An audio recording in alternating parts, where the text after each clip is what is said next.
howdy. Here in Del Norte Park, just a public park here, just got some water and stopped at the diner to get some food, some biscuits and gravy, some breakfast. You know, I got a burrito to go, so I'm excited about being able to eat that. Maybe a little bit more down the way. Park's great here too. You can see has a restroom and everything, and a nice big faucet. Fill up your water bottles. I'm gonna really take it slow. The road walking, I don't know, it just tears my I think it's called my tib anterior tendon up, the one that's in the front of your heel there. Both of them are screaming at me. I guess enough posturing around in town here, sitting at this nice bench. I'll get to walking. Just one other thing I wanted to mention real quick is how grateful I am to, there's a few folks who have donated some funds to buy some meals. That money definitely goes towards calories out here for me.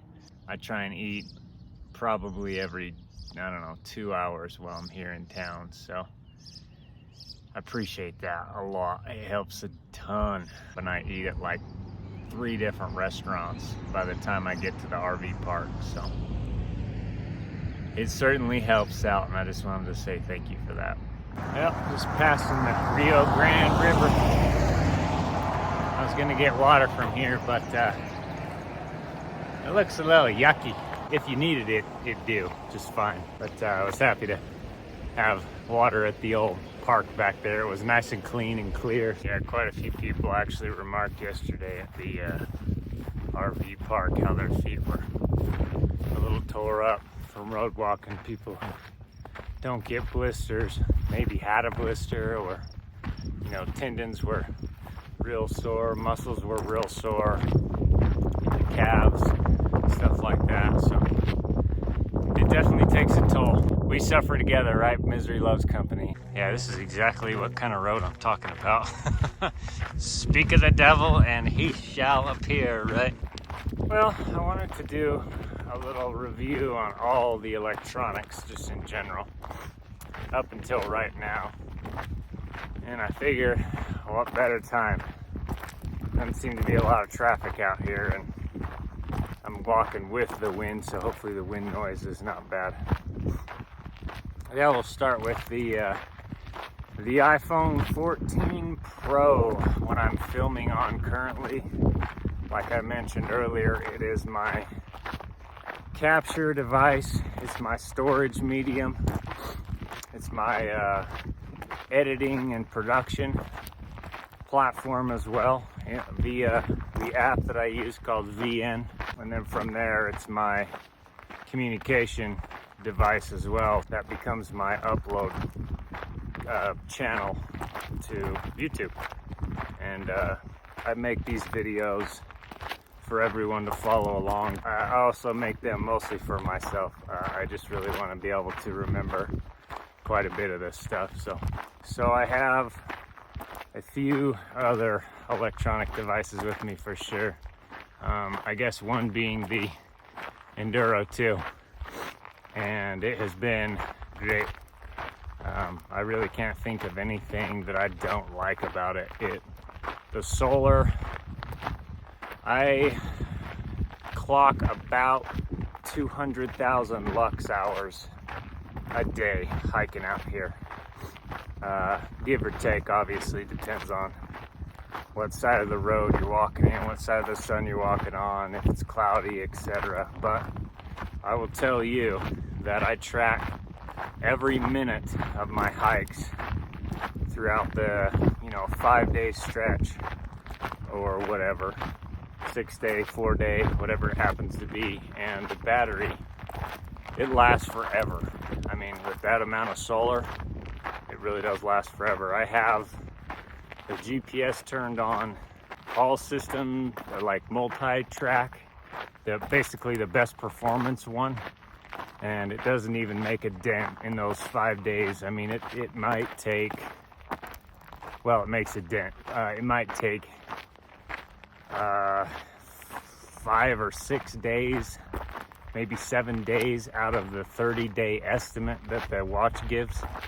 And I don't know what percentage that is, but I'm willing to bet, given the amount of lux hours you get out here, that you could just roll that thing for, you know, about a month tracking with no problem. So anyways, it just goes to say that I don't have any problems with battery out here at all. And I carry a 10,000 milliamp hour battery bank, and it does just fine for me. The only thing I really use it for would be my headphones and possibly my phone. That's about it. So I'll move on to the next device, which is the Inreach Messenger. Hopefully you can see that. It just sits back there on the top of my pack, and again, works great. Had a little issue at first, way back in the beginning of the hike, where it would only send messages if I was connected to cellular. So again, kind of defeating the purpose of having it, but I think Garmin was able to sort that out, or it sorted itself out somehow. I don't know what happened, but it did start working as normal. I keep my phone in airplane mode, and so with the Bluetooth on, and I have my watch, my Inreach, my sensor push, my headphones, all connected via Bluetooth. So yeah, that's at least 4 connections via Bluetooth that are pretty much always on. The Inreach Messenger does great with messages. It does great with tracking. See, I have it on 2-minute tracking, and I leave that on all day long, every day I'm out here as well.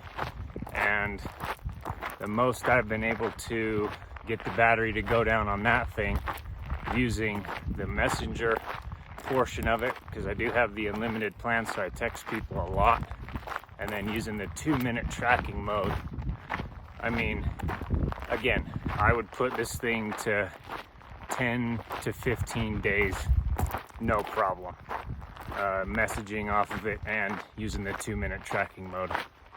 And I don't know, I don't feel like it states that it would last that long on Garmin's website. Maybe it does, but it just seems like more than I thought it would. I guess brings me to the point of having like the poncho on and actually covering the device. And I have had that on for hours at a time, and I don't feel like I really noticed that it drained the battery any harder looking for the GPS signal than it would normally.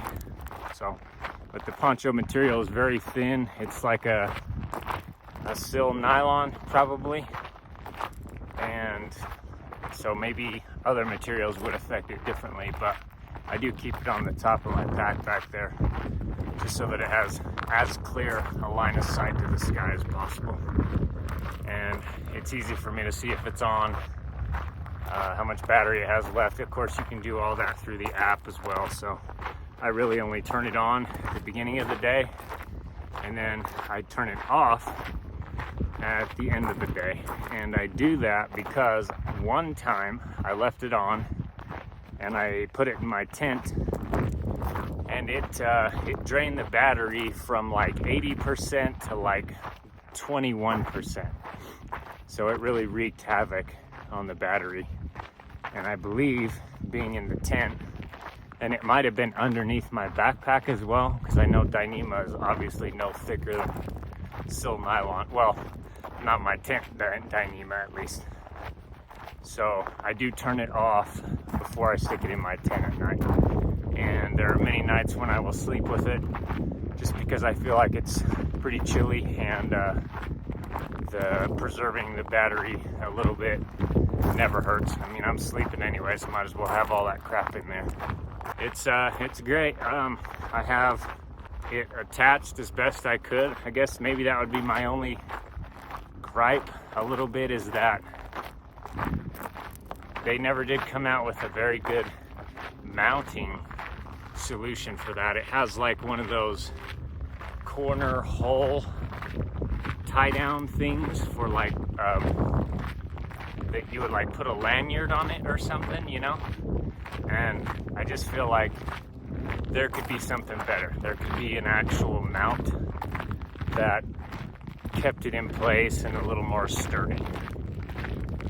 But it does work. I mean, hasn't come off yet, so that's a good thing. I just have it like, I made a little Kevlar thread lanyard or a loop, then I put it through there and then put a little carabiner on it and just attach it to that top pocket. I'm sure you could attach it all over the place, but that works for me. The tracking works great, you know, the maps work great. I think there's a few people who watch those maps and, you know, I get texts about things, and that's kind of fun too. I like that. We'll go to the sensor push. That's worked fine. I did accidentally purchase the one that is not waterproof or water resistant or whatever. I just purchased the normal one, which is really not a huge deal. I keep it on my backpack. It kind of will notify me via alert on my phone if I'm reaching the freezing point of water. I think I have it at like 35 degrees to notify me. It has been useful if we're hiking like on the top of a mountain and the temperature just plummets, you know, it registers that. And I do that because I can protect my filter, my water filter that way, and just know rather than wonder. It's nice to be able to see the humidity. It's nice to be able to see the temperature.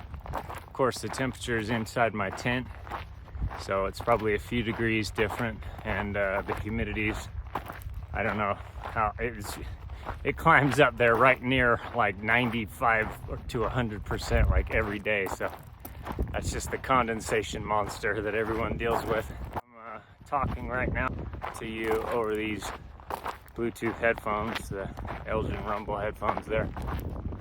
They're great. I love them. I did see people with like open run. I've seen a lot of people with wired headphones. Don't think I've seen anyone with AirPods yet. I can only speculate that may be because of the battery life, but it's hard to say. But yeah, these last a long time, like a long time. You know, like 2.5 days of listening to stuff like all day long, like books and music and whatever, taking video, microphone, everything. The mic seems to be decent. I don't know, you'd be the judge of that, but I'm sure it's no studio microphone. I damn sure ain't carrying one of those out here, so you'll just have to deal with this. They have the little 3-flange earplug, and then in the middle of them is where the speaker is. And so I feel like that just helps so much when you want to just drown out the noise, when you don't care. I know you probably shouldn't hike with 2 headphones in, and most of the time I don't, but if you're on like a ridge line and it's super windy or something like that and you just want to just drown it out, they are amazing for that. The other piece of electronic kit that I didn't mention, that's not necessarily any type of communications, but my headlamp, that little night core. And I know there's a bajillion reviews of that out there, and it works as good, I'm sure, as everyone says it does. It's great. It lasts forever as well. I guess one more thing that can't be overlooked is the battery bank, and a lot of people use the Nitecore battery banks, the super light carbon fiber ones out here, the 10,000. I sprung for the, I think it's a RAV power, and it's probably a little bit heavier, but at the same time it's less than half as expensive. And when I bought all this stuff, I wasn't even sure I'd be able to do any of this, so I didn't really break the bank on stuff. Not that it's too overly expensive to jump for, but maybe in the future, I don't know. It's just a quick overview of some of my electronics. I guess I should add that my phone not only is for video capturing and production and all that, but it does, you know, I use the conversion app quite a bit to go between Celsius, Fahrenheit, miles and kilometers, stuff like grams, ounces, because there's a lot of people that are not from the States out here. And when you start talking specs, you know, you have an idea, but it feels like your native units of measurement, they're always the ones that hit closest to home. I would say if my phone broke, I would just wait for the next person to walk by and follow them if I could keep up, and if I couldn't, I'd follow them as long as I could, and then I'd wait for the next guy or girl and follow them. So yeah, not too awfully worried about the phone breaking. The worst part, I think, would be not being able to capture video and all that, really.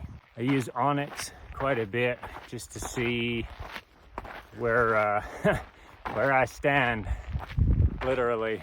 My biggest thing about actually getting a new phone was to increase my storage capacity. We'll see when the afternoon storm rolls in. It's 11 o'clock now, so should be a couple more hours, I would imagine, before we get any type of rain. But one thing about out here, it always seems to happen. The afternoon, it just builds up and rains just a bit. Sometimes it's just a couple drops, goes away. Sometimes it stays in the evening just a little bit. Rains a little more, but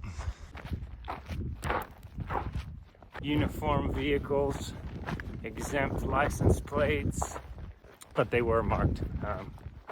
It's the University of Wyoming, oddly enough, here in southern Colorado. I think their placard said geophysics. So, looking at rocks, you know, they might have a little more knowledge about the rocks they're looking at than I do. I just kick one of them once in a while and swear. That's about my extent with the rocks so far. So.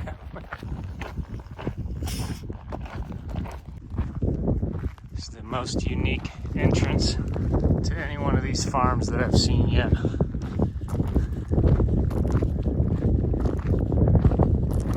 Purple or pink, whatever color all that is. I have a hard time seeing those colors, but pretty cool. Elephant rocks. It must be somewhere. I wonder if they have little mouse rocks that run around and scare them away. Well, it was 16 and a half miles with no water out across that. I'll tell you what, there's a spigot right there. Filtered, clean well water. So yeah, I'm gonna sit here and, you know, I'm gonna drink the pain in my feet away.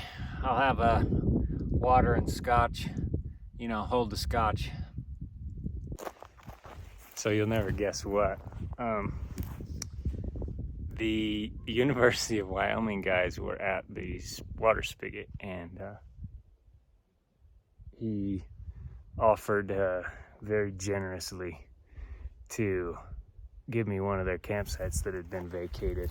And so yeah, got set up over here, and then he came over and offered me dinner and possibly breakfast, and I was like, man, you are a saint. The generosity blows me away.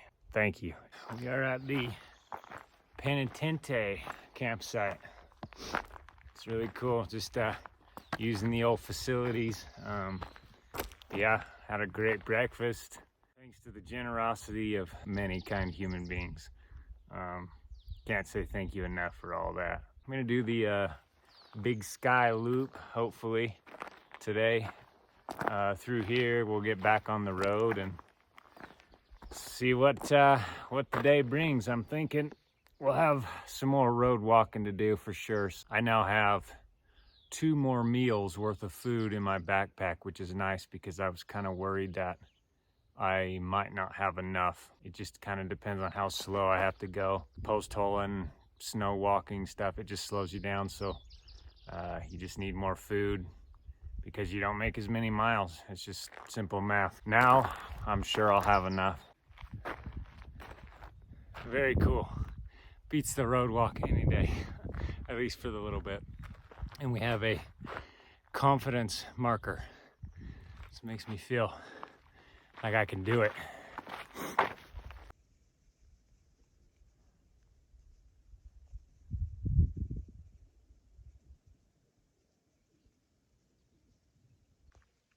A bunch of climbing tie-ins on these rocks here.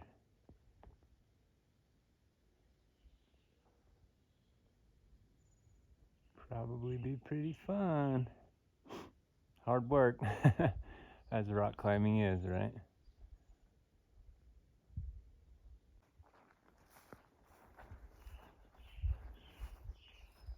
Cacao. Well, short-lived, but I'm glad I went. It was really cool to see. Time to put the headphones in, listen to some books. Well, I am cashing in some karma points today, I believe. Got me a Gatorade. So nice, so cool. Gentleman's name is Scott. He said they were up here doing hot dogs and all kinds of stuff. So, man, I'm excited. I'm gonna owe somebody some good deeds here for sure, because it's just coming in today quite heavy, and I'm really grateful for that. So I'll make sure and do my part, pass it on down the way. Well, just had a bit of fantastic food from generous folks here in the camp. Some hot dogs, some chips, some cookies, some fruit, some Gatorade, some soda. It's the small things that make a huge difference. So, thank you. Well, I kind of decided to take my own alternate, and so far it's been pretty rad. So I'm just following this road through the forest, and as long as you dodge the mud.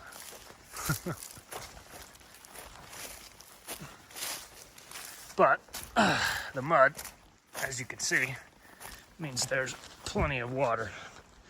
And another thing I noticed was there's really no mosquitoes out, which is great. Last night was the first place I've camped that had mosquitoes, and they were a little vicious for about an hour, which is probably normal. Yeah, it was a reminder. I do have my head net, I do have pants. I'm not sure my shirt will put up a fight against the mosquitoes. I'll just kind of have to see about that. Yeah, as you can see, pretty sweet road would be, my mind always wanders to motorsports or mountain biking when I see stuff like this. Hero dirt right now, it's just clumpy, nice, just soil.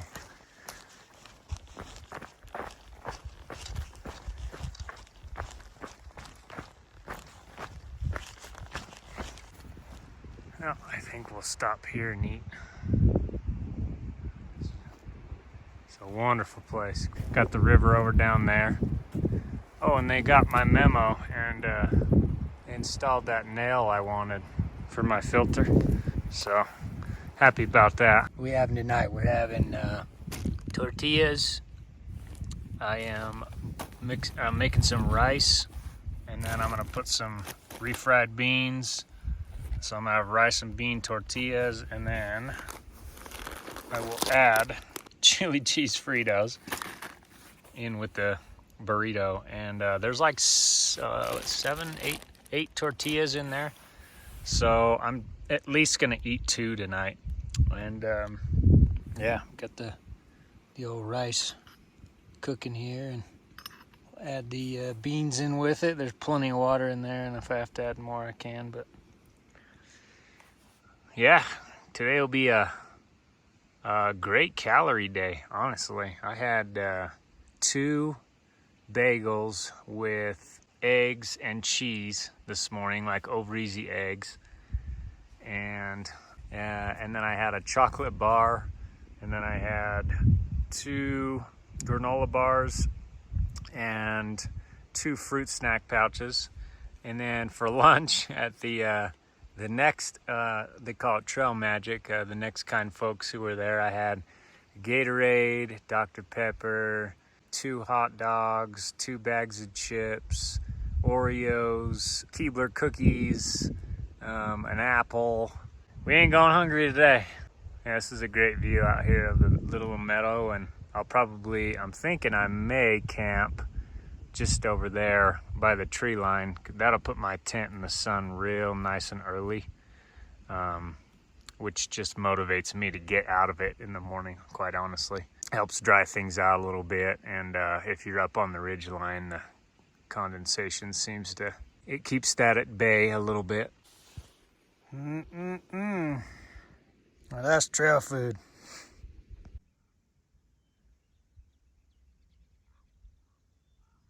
Completely flat, not a mosquito in sight. That'll do for a front door view tomorrow. You know, I know I've shown this before, but literally the only thing I have used my trekking pole strap for so far is to hang my water bag to make a water filtering station right here in my tent. Holds it up high enough to where I can get the filter on the bottom and a bottle on the bottom of that, and the bottle just barely is off the top of the ground there. So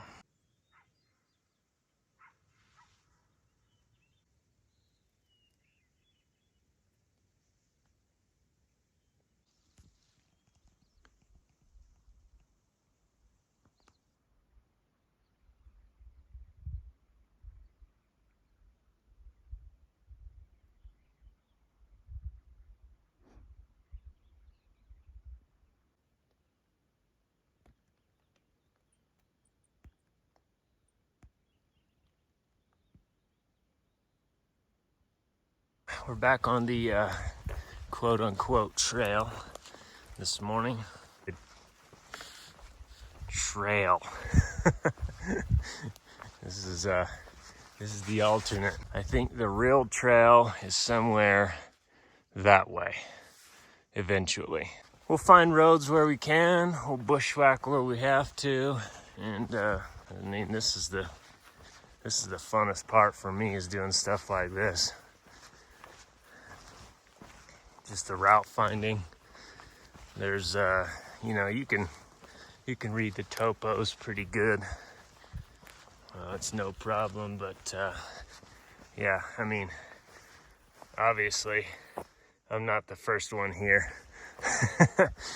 Seems no matter where you go, middle of nowhere, middle of the woods, you'll always find trash. So yeah, we're gonna find the best way through this, and we'll keep at it. And that would be the canyon we're looking for, right over there. So that's basically how I'm doing it. Just trying to avoid as many blowdowns as possible, which in here is, as you can see, a little difficult, but all good. Yeah, we'll get down in that canyon and find our next forest road, alleged forest road. It's always fun to see if they actually exist or not. But if not, obviously, I can step over logs and push through bushes, so we'll be fine.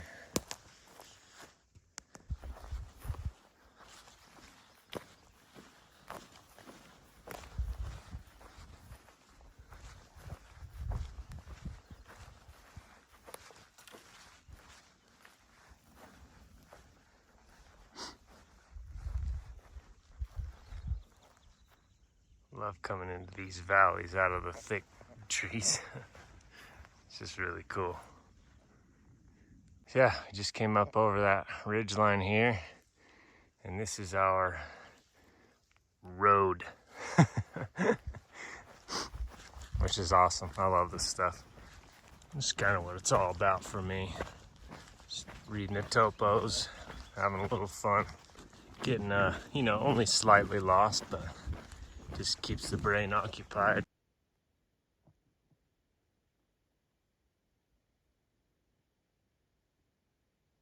deer.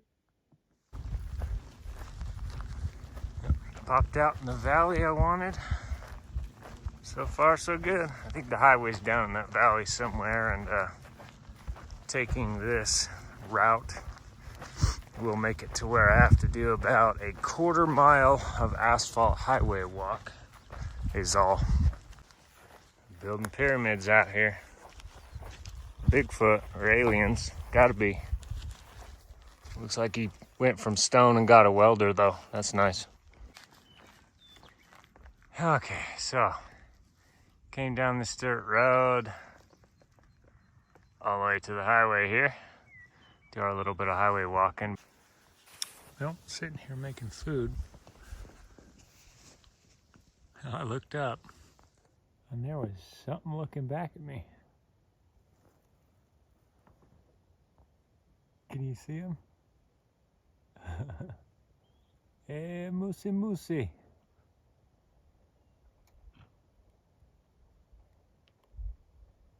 Take it easy there, guy.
Got his drink. I'm glad he didn't come back over here. Yeah, he was staring right at me when I looked up. Whew. Yeah. So I was looking down and making my food and I looked up and he was staring right at me. Like maybe 25, 30 feet away. And I was like, oh, hey. And then he kind of ran away from the water hole over here a little bit. And then, you know, I said, well, hey, moosey moosey, you know, and he like grunted. And then he came back and stared at me. And I was like, I didn't mean nothing. It's a big animal to be staring back at you. Moose are no joke. I've had a few run-ins with moose. And I'm sitting here and my pot's boiling over with rice in it, and just one of those things like, well, please don't trample me. But yeah, I wanted to show this. I made this, it's a little inclement weather, but I made this little pathetic lean-to above me just out of sticks and stuff to cover me, kind of. I mean, if it in perfect conditions, it'd work great, right? And of course, when it's storming, it's always perfectly nice out. It's just raining straight down. But yeah, that'll get the heart going. Ooh. Feeling tired. It's cool. Get to walk past the logging machines, the ones that strip the bark and cut the length and all that stuff. Those are some serious machines with the chains they use on the tires on those. I mean, it's got to be 5/8, maybe 3/4 inch chain, and a lot of the links are cut in half, welded to the outside, so it's some serious traction. But yeah, we're back on the trail here. The actual trail. This is part of the Colorado Trail as well. We're at 23 miles right now, so I'm feeling it. Yeah, I just wanted to show you how Middle Baldy looked. It is June 10th. We still have some snow peeking through here and there. Had to cross a few, 3 or 4 foot tall things of snow, but mostly it's really just been slightly damp, the trail, and the snow's very soft. It's probably melting very quickly. And it's nice because there's little piles of water everywhere. I think Indiana Jones has been up here cutting trees. Yeah, hopefully it's not a booby trap. I don't see no tripwire.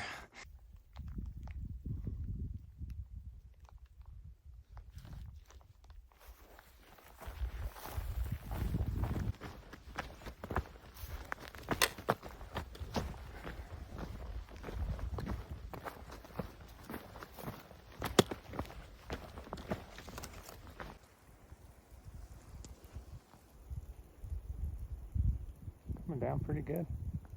So I take shelter under trees.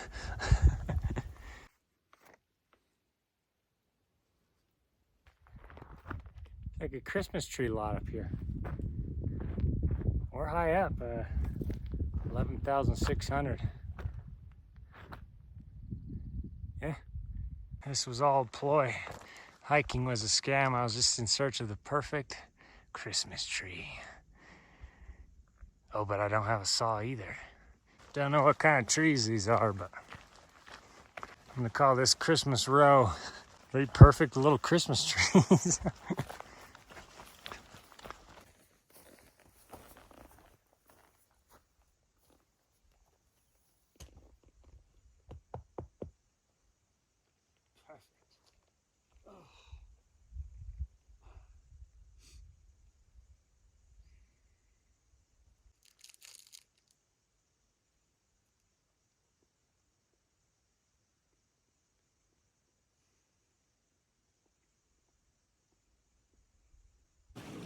Well, I've been following these tracks for a while now, trying to figure out if they're fresh or if they're last year's, but they're fresh.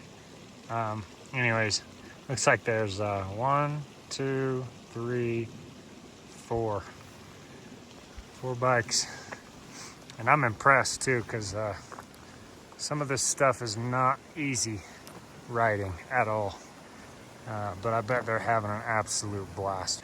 Yeah, I'm gonna follow this down until the trail diverges from the creek and then get some water. See what the bottom down here holds.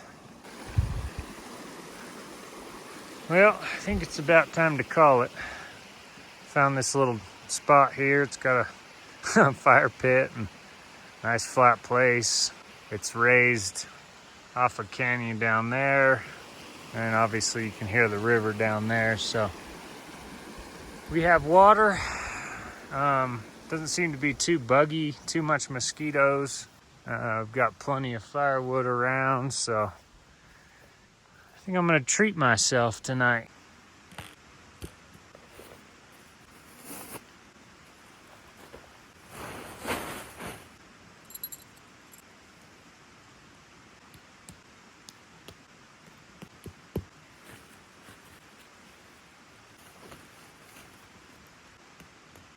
Ta-da.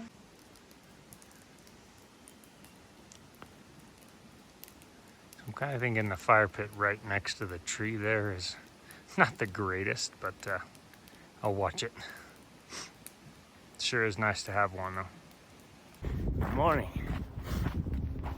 So it just occurred to me that I left Del Norte Thursday morning and it's Sunday morning now. And I have seen 2 other hikers, both going the opposite direction. One of them was a CDT hiker, and the other one was a day hiker. Other than that, nobody. I did see the University of Wyoming folks, and I did see the Trail Magic folks at that campground. I know there's other people doing this. Oh, just had to come see this view real fast.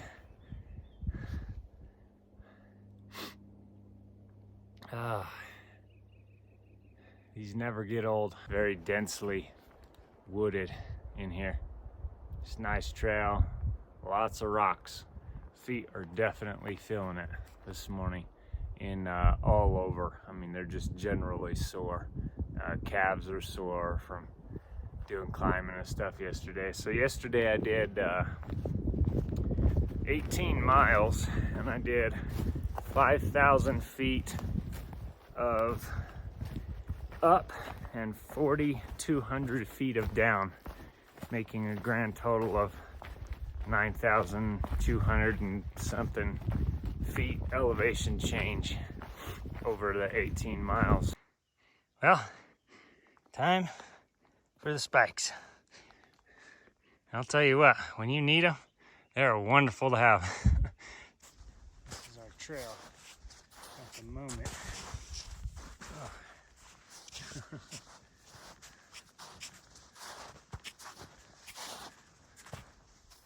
Kind of a balancing act. It is 2 in the afternoon. Unfortunately, it's probably the worst time to do this, but sometimes it's just when you get around to doing it. It's definitely nice to have those come before you and step in so that you can just follow footsteps. Whew. Well, we came all the way up and over that ridge far back there, and then all the way down, and over to here. Probably see some of the footprints, but yeah. It's a lot of snow. Luckily it's not too steep. Just a lot of wet feet is all that is. But you know, they say you should ice your feet anyways, so they're definitely iced. Yeah, to the point of I can't really feel much of them right now, so I might take them off in a minute and massage them back to life. Wring out the socks, wring out the soles. Then again, what's the point? Probably just deal with it.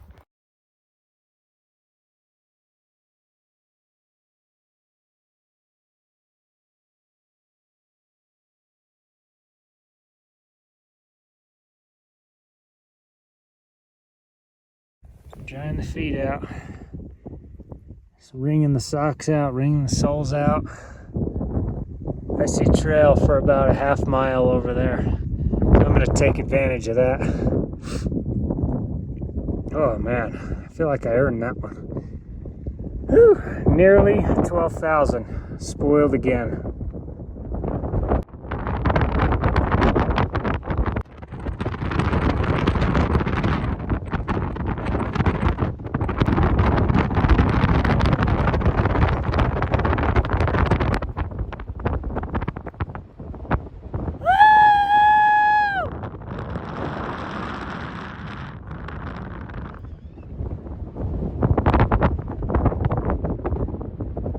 Well, it wouldn't be a trip to 12,000 feet unless we were getting snowed on, right? It's a winter wonderland up here. Oh, and there's lightning. That's nice. What can you do? Half mile to the road. Yeah, I just got completely socked in. Guess we got up to the pass just in time. It's kind of cool to see that cloud rolling over the mountain here.